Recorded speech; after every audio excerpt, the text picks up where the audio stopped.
Press the Lord Bible stories in Hindi YouTube channel पे आप सभी का स्वागत है। प्राचीन कनान की धरती, धूल से भरी राहें, चरवाहों की टोलियां, पहाड़ों की गोद में पसरे हरे मैदान और उसी भूमि में एक ऐसा जन्म हुआ जिसने इतिहास की दिशा बदल दी। यह जन्म था यूसुफ का। यूसुफ याकूब और राहेल का पुत्र, याकूब के 12 बेटों में 11वां, लेकिन अपने पिता के हृदय का सबसे प्रिय। कारण सिर्फ इतना नहीं था कि वह छोटा था, बल्कि इसलिए कि वह उस पत्नी की संतान था जिसे याकूब जीवन भर सबसे ज्यादा चाहता रहा। राहेल वही राहेल जो सालों तक संतानहीन रही, जिसकी गोद लंबे समय तक खाली रही और जिसे परमेश्वर ने विशेष दया दिखाते हुए यूसुफ का उपहार दिया। यूसुफ बचपन से ही अलग था। उसका चेहरा मासूम मुस्कान से जगमगाता और आंखों में एक अनोखी चमक रहती, जैसे वह किसी गुप्त रहस्य को देख रहा हो जो किसी और की पहुंच से बाहर था। उसके स्वभाव में कोमलता थी, पर भीतर कहीं गहरी दृढ़ता भी छिपी थी। याकूब का प्रेम उसके लिए खुलकर दिखाई देता था और उस प्रेम का सबसे बड़ा प्रतीक था वह रंग बिरंगी पोशाक, अनोखी, आकर्षक, राजसी आभा से भरी, जो याकूब ने अपने हाथों से बनवाकर उसे पहनाई। यह वस्त्र केवल कपड़ा नहीं था, यह एक घोषणा थी कि यूसुफ साधारण नहीं है। यही वस्त्र उसके भाइयों की आंखों में कांटा बन गया। धीरे धीरे ईर्ष्या उनके भीतर सुलगने लगी। वे सोचते, क्यों उसे विशेष माना जाए? क्या हमने पिता के साथ दिन रात मेहनत नहीं की? क्या हम उनके पुत्र नहीं? लेकिन आग को हवा तब मिली जब यूसुफ ने अपने स्वप्न सुनाए। एक दिन उसने उत्साह से कहा, भाइयों, मैंने स्वप्न देखा। हम सब खेत में पूले बांध रहे थे। तभी मेरा पूला सीधा खड़ा हो गया और तुम्हारे पूले आकर उसके सामने झुक गए। भाइयों की आंखों में आक्रोश चमक उठा। क्या यह कहना चाहता है कि यह हम पर राज्य करेगा? लेकिन यूसुफ यहीं नहीं रुका। कुछ दिनों बाद उसने और भी बड़ा स्वप्न सुनाया। मैंने देखा सूर्य, चंद्रमा और 11 तारे मेरे आगे झुक रहे हैं। इस बार पिता याकूब भी चौंक गए। क्या मैं तेरी मां और तेरे भाई तेरे सामने झुकेंगे? उन्होंने उसे डांटा। लेकिन याकूब ने इन शब्दों को अपने दिल में संभाल लिया। कहीं ना कहीं वह जानता था कि इस बच्चे में कुछ असाधारण है। समय बीता। एक दिन याकूब ने यूसुफ को कहा, जा अपने भाइयों को देख, वे शकेम गए हैं, उनका हाल लेकर लौट। यूसुफ आज्ञाकारी पुत्र की तरह निकल पड़ा, पर उसे नहीं मालूम था कि यह यात्रा उसके जीवन की दिशा बदल देगी। वह डोथान पहुंचा, जहां उसके भाई अपने झुंड चरा रहे थे। दूर से ही उन्होंने उसे देख लिया। उसके रंगीन वस्त्र ने उसे पहचानने में देर नहीं लगाई। देखो, उनमें से एक ने व्यंग से कहा, स्वप्न देखने वाला आ रहा है। दूसरा बोला, चलो उसे मार डालते हैं और किसी गड्ढे में फेंक देते हैं। कह देंगे कोई जंगली जानवर खा गया, फिर देखेंगे उसके स्वप्नों का क्या होता है। लेकिन सबसे बड़े भाई रूबेन का हृदय कांप उठा। उसने कहा, खून मत बहाओ, बस उसे इस गड्ढे में डाल दो। अंदर ही अंदर वह योजना बना रहा था कि बाद में उसे निकालकर पिता के पास लौटा देगा। जैसे ही यूसुफ पास आया, उन्होंने झपट कर उसकी पोशाक उतार ली, वही रंग बिरंगी पोशाक जो उनकी ईर्ष्या का कारण थी, और उसे एक सूखे गहरे कुएं में फेंक दिया। कुआं खाली था। परमेश्वर की दया से उसमें पानी नहीं था। भाई उसे छोड़कर रोटी खाने बैठे। तभी उन्होंने देखा कि इस्माइली व्यापारियों का एक काफिला आ रहा है, ऊंटों पर सुगंधित वस्तुएं और मसाले लाते हुए। यहूदा ने कहा, उसे मारने से हमें क्या मिलेगा? चलो इसे बेच देते हैं, आखिर वह हमारा भाई है। इस तरह हम उससे छुटकारा पालेंगे। व्यापारी पास आए और 20 चांदी के सिक्कों के बदले यूसुफ अपने ही भाइयों द्वारा बिक गया। काफिला उसे लेकर मिस्र की ओर बढ़ गया। थोड़ी देर बाद जब रूबेन लौटा और गड्ढा खाली पाया, तो उसने वस्त्र फाड़ डाले। यूसुफ नहीं रहा। अब मैं कहां जाऊं? वह विलाप करता रहा। भाइयों ने मिलकर एक योजना बनाई। उन्होंने बकरे का लहू लिया और उस रंगीन पोशाक को उसमें डुबो दिया। फिर पिता के पास भेजकर कहा, यह वस्त्र हमें मिला है, देखिए, क्या यह आपके पुत्र का नहीं है? जब याकूब ने वस्त्र देखा, उसका दिल चकनाचूर हो गया। वह चिल्ला उठा, निश्चित ही कोई जंगली पशु मेरे बेटे को खा गया। वह धरती पर गिर पड़ा। उसके रोदन की आवाज पूरे तंबू में गूंज उठी।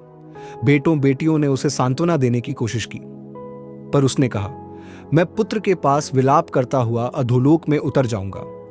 उस दिन से याकूब की हंसी खत्म हो गई। उसकी आंखों में आंसू और दिल में शून्यता बस गई। दूसरी ओर यूसुफ मिस्र ले जाया जा रहा था, उस देश में जहां पिरामिड आसमान को छूते थे, जहां रथों की गर्जना और सोने की चमक हर ओर फैली थी। वहां उसे एक अधिकारी ने खरीदा, पोतीफर, जो फिरौन का अंगरक्षक प्रमुख था। यूसुफ दास बन गया, लेकिन उसके भीतर का विश्वास अब भी अडिग था। परमेश्वर उसके साथ है। मिस्र की धरती पर यूसुफ अब दास था, पर उसके भीतर का आत्मविश्वास और परमेश्वर पर भरोसा उसे अलग बनाता था। वह जानता था कि परिस्थिति चाहे जैसी हो, प्रभु उसके साथ है। पोतीफर ने जल्दी ही यह देख लिया कि इस इब्रानी युवक के हाथों में जैसे कोई आशीष है। जहां वह काम करता वहां समृद्धि उमड़ पड़ती। धीरे धीरे पोतीफर ने उसे अपने पूरे घर का मुखिया बना दिया। यूसुफ जवान हो चुका था। उसके चेहरे पर मासूमियत और चाल में आत्मविश्वास था। उसकी आंखों की गहराई में पवित्रता की चमक थी। यह सब देखकर पोतीफर की पत्नी उसके प्रति आकर्षित हो गई। एक दिन उसने धीरे से कहा, यूसुफ, मेरे साथ सो। यूसुफ हक्का बक्का रह गया। उसके स्वर में दृढ़ता थी। यह कैसे हो सकता है? मेरे स्वामी ने सब कुछ मेरे हाथ में सौंप दिया है, केवल तुमको छोड़कर। तुम उसकी पत्नी हो और मैं यह बड़ा पाप कैसे करूं और परमेश्वर के विरुद्ध अपराध कैसे करूं? पर वह स्त्री हार मानने को तैयार ना थी। दिन ब दिन, अवसर दर अवसर वह उसे रिझाने लगी, लेकिन यूसुफ अपने सिद्धांतों पर अडिग रहा। फिर एक दिन मौका आया जब घर में कोई नहीं था। उस स्त्री ने उसका वस्त्र पकड़ लिया और बोली, अब तो मेरे साथ सो। यूसुफ का हृदय कांप उठा, पर उसने तुरंत उसका हाथ छुड़ाया और भाग निकला। उसके पीछे उसका वस्त्र उसी स्त्री के हाथ में रह गया। क्रोध और अपमान की ज्वाला में जलकर उसने तुरंत घर के सेवकों को बुलाया और चिल्लाई, देखो, यह इब्रानी यहां हमारे अपमान के लिए आया है। यह मेरे साथ सोना चाहता था। मैं ऊंचे स्वर से चिल्लाई और यह भाग गया, अपना वस्त्र मेरे पास छोड़कर। जब पोतीफर लौटा तो उसने भी वही झूठ दोहराया। पोतीफर क्रोधित हुआ और यूसुफ को कारागार में डाल दिया, उस जगह जहां राजा के बंदी रखे जाते थे। कारागार, अंधेरी दीवारें, लोहे की सलाखें और निराशा का बोझ। पर यूसुफ वहां भी टूटा नहीं। उसकी आत्मा अब भी कह रही थी, परमेश्वर मेरे साथ है। जेल का अधिकारी भी उस पर भरोसा करने लगा और उसे बंदियों की देखभाल का काम दे दिया। वहीं उसकी मुलाकात फिरौन के पिलाने हारे और पकाने हारे से हुई।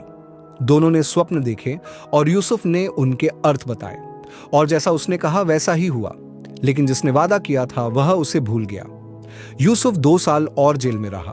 फिर एक दिन मिस्र का राजा फिरौन भयावह स्वप्नों से परेशान था।